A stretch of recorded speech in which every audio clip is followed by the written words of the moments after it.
స్టేడియస్ వీక్షకులారా, స్వచ్ఛమైన వాక్యం, ఆలోచింపజేసే వాక్య సందేశం. దేవుడు సర్వ సృష్టిలో ఉన్నవన్నీ తన మాట చేత కలిగించాడు. ఆ మాటనే వాక్యం అంటాం. వాక్యం అంటే యెహోవా దేవుడు, యేసు కాదు.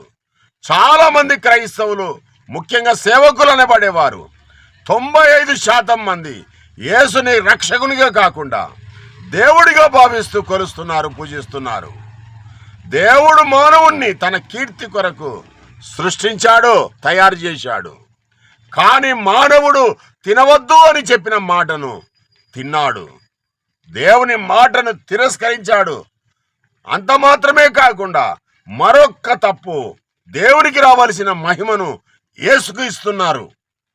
రెండవసారి దేవుడు క్రీస్తును పంపినప్పుడు ఎవడైతే దేవుణ్ణి కాదని యేసుని పూజిస్తున్నారో వారందరినీ యేసే అంటున్నాడు, దౌర్భాగ్యులారా, నేను మీలాంటి మనిషినే కదా. మనందరం దేవుణ్ణి స్తుతించాలి కదా. దేవునికి రావాల్సిన ఆరాధన నాకు చేశారు కదా. కనుక మీకు అగ్ని గంధకములు కలిగిన నరకం రెడీగా ఉంది, పోండ్రా దానిలోనికి అని ఆర్డర్ ఇస్తాడు యేసు.